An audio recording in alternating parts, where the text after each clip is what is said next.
Man, Colorado's such a good, tough, scrappy team, and they gave us everything we could handle. And, obviously it was not a very pretty offensive game, and I apologize to all fans and people watching for that. But we said, hey, we have to be willing to win it with our defense and to win ugly. And that's exactly what we found a way to do. Several players didn't have their normal offensive nights, but Charisma is a great example. Didn't have her same offensive night, but if she didn't maintain her composure and her pride in her defense, she wouldn't have been ready to hit that huge three that was such a huge separator. Lauren Betts didn't have her best offensive night. Has a lot of frustration things, but we needed her versus the press to be able to enter the ball and to make that versus their zone buzz defense in the half court. And then that huge steal that she got at the end of the game is just huge. And you have to be able to make other kinds of winning plays, and that's what we had a chance to do. Bottom line being that we found a way to win ugly. So really proud of the way that they found a way to come up with the win. Obviously some things that we need to clean up, but I think overall a very intentional, aggressive weekend for us, and really pleased to be able to continue to grow with this team. Coach, actually for all of you, as you said, not a great offensive game, but the defense was there. What can you say about, I think there was a 7.5 minute stretch, I believe, where you held Colorado to without a field goal. Yeah. How proud are you Huge. of that? I mean, I don't know how many kills we ended up with. I know we had 5 in the first half, and our goal is 8 per game, and I think we surpassed that. I know that in the last 8 possessions, they only had 1 score, and that was those 2 free throws by Sherrod. So when you're talking about having that kind of defensive prowess, especially when your offense, a lot of times when your offense isn't clicking, it's very easy to let that be a distraction to your defense, and really proud of how we finished with that with all guts and doing that with our defense. You guys want to add to that? Another question about defense. Corey, I know you said after the Utah game, that was some of the best defense that you played all year. So I'm curious, Kiki and Charisma, what were some of the consistencies in your defense that you've noticed between the Colorado game and the Utah game? Yeah, I think a big one is communication, and we focused a lot on that this week, just talking through the entire possession. We knew Colorado does a lot of back cuts, and we're just talking about who we're going under and over, and I think we really tightened up our ball screen defense and communication, and off and on ball actions, which is really good for us. Mm-hmm. Yeah, and I think just knowing personnel, I think we did a really good job of knowing who are the shooters, who can we help off of, and things like that. And I think that's been a big thing for our team, and I've just seen everyone step up in that. Coach, I have 2 questions. First, for you. I know we don't want to talk about the turnovers, but what we got to do to take care of the basketball? That's the first question. Well, it was terrible. I mean, the 24 turnovers, and the ones that really hurt us is the live ball turnovers. Our goal is 12 or under.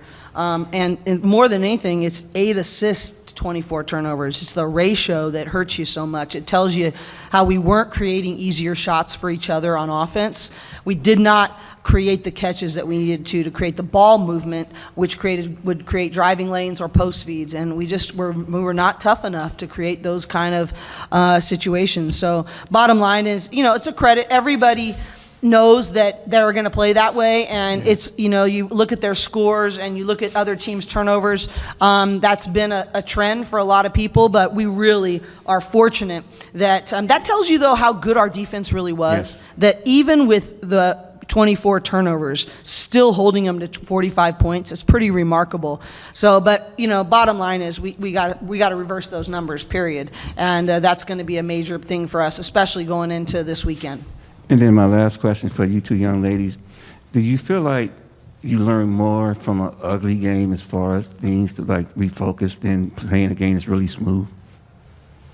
Yeah, I mean, I think we learned a lot from both scenarios, but I do think tough games, especially tight ones down the stretch, you do take a lot away because you start to realize how much each possession matters, and I think that's where you really you see the results. And these past 2 games and past few weekends, I think we've learned a lot about just who we are and the areas that we need to get better, and it's going to help us going into postseason play. Mm-hmm. She said it. Hey, so for either Kiki or Charisma, This was, coming into this weekend, obviously both Utah and Colorado are formidable opponents. What does it mean to you guys and to the team to have come through on this, especially on a tough game like this tonight? Yeah, I think it's really big. I think it gives us a lot of confidence going into this final week of Pac-12 and then the Pac-12 tournament. I think we've been trying to put together a couple of wins, and I think this has been like the first time we've won three in a row in a really long time. So I think this has just been really good for our team, and it's giving us confidence. Even when we are having like bad shooting nights, like we know that our defense can help sustain us so that we can win. Just real to play on, I want to give a shout out to Baron Davis. He had first of all, he had a bake-off with Charisma, and you can ask Baron who won, but the Red Velvet definitely won. But he pulled me aside, and it's something I shared with the team before the game, was you need to have the really rough moments to be ready for those moments when it's one and done. And he talked about how in the NBA, rarely does the number one seed, overall seed, make it to the finals and win the NBA championship because they haven't had enough moments, really hard moments to draw on when those tough things come. And there's going to be a time down the road that we're going to have a tough offensive, night, and we're going to be able to say, hey, remember that Colorado game? We know how to do this. We know how to win with our defense. And I think that's really important, and these will be moments we draw on. And then just a real quick follow-up question. I know this is the end of the season, it's kind of the dog days of the season. How do you two, being the team leaders that you are, kind of reboot and refresh and forget how late in the season it is and prepare to go on to the next stuff? Because obviously, quote-unquote, there's still a lot of basketball left to play. I would say just like really taking care of ourselves, like outside of the court when we have our off days, and like really using that time to like refill our cups, because like you said, like it's been a long season and like every day starts to feel like the same day. So I think especially when we have time off, just using that time to like refill ourselves so that we can give all of our energy to each other when we are in practice. Sorry. So I'm getting a cramp. On cue. In practice or in the games. You jinxed her. So, go ahead. Either for Coach or Charisma now. When Lauren was out, there was a lot of discussion on finding your offensive production and kind of talking about Kiki and Charisma trading scoring nights. But, they both combined for, 34 points of your 53 tonight. What can you say about their growth in hunting for shots and finding their groove in that way? Well, I think that, one of the things that we said to them is that when we were in that stretch, we needed our guards to be much more aggressive, to raise their aggression level. And then when Lauren came back, we didn't want them to revert back to just looking at Lauren. And we need both. And so I think Kiki had one of her most aggressive games today. She got to her pull-up. She hunted for a shot. She got to the cup more. She wasn't hesitant on her catch and shoot. But more important to me, some of the plays she made defensively and rebounding-wise. And so we need their aggression. And Charisma has been leading us defensively with her aggression all year long, but maintaining her offensive aggression is really, really important.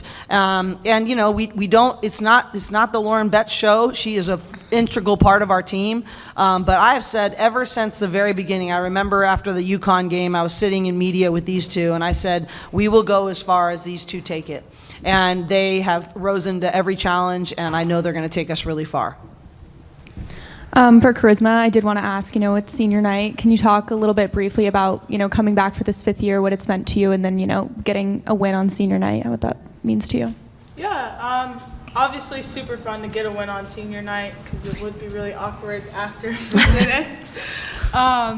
But yeah, it meant a lot to me to come back. I've had so much fun this year, and even like coming back with Cam has been so much fun, and having Izzy and Emily and Angela with me along this journey, and my other teammates as well. But I've had the best time, and like I'm super grateful for the time that I've had here at UCLA. Charisma, Coach mentioned that big three late in the fourth. Like, what did you kind of sense from that moment? You guys hadn't scored in a really long time.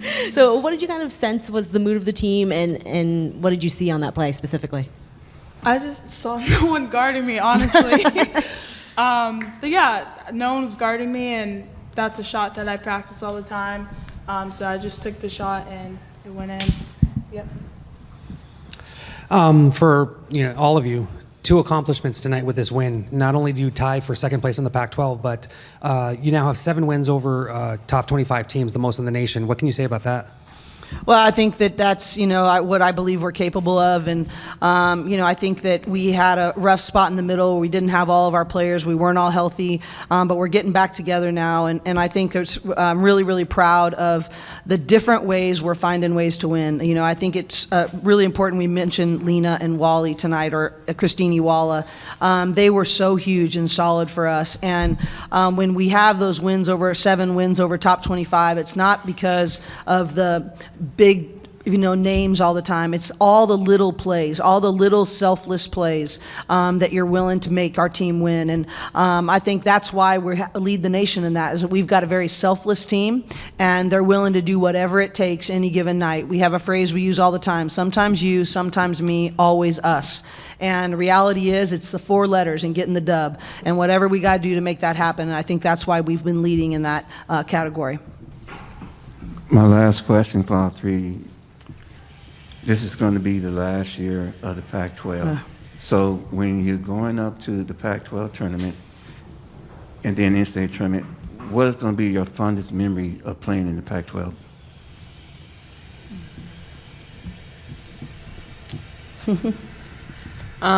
This will only be my second time playing in the Pac-12 tournament, but I would just say the energy and the environment in Vegas. It's so great to have all the great teams in the conference there, and then all the fans that come out, and I think that's just what makes it so much fun. I remember the Pac-12 tournament games last year were just so much fun, because there's a ton of people there supporting, so many fans of women's basketball, and I think it's just a great tournament for this conference. Mine isn't in the Pac-12 tournament, but I would say maybe my sophomore year. It was COVID, and we had beat Stanford. They weren't even playing at Stanford. I can't remember where it was, but It was in Santa Cruz. Playing there and beating them, and we only had like 7 players, and Cam had just had gotten hurt and stuff like that. But I think that, or beating USC by 30 that year too at home, that was super fun. For me, it's really about being a part of the rise from being last of the Power 5 and then raising up to being first, of the Power 5 conferences, and just being able to say thank you to as many people behind the scenes as possible. And also the alumni before us. We walk in the path that they blazed, and, people like, I remember it was, I think, my second year here, and we got together a day early, all the coaches from our spring meetings, said, how are we going to raise this thing from last to first? And we agreed on like 3 guiding principles, and now to see it come to fruition and have sustained excellence, I'm really humbled and proud to be a part of that, and really want to say thank you to all the people that came before us and all the people behind the scenes that make it happen. Anything else? Really appreciate you guys being here. Thanks so much, and we'll see you back in the first and second rounds of the NCAA tournament. Thank you.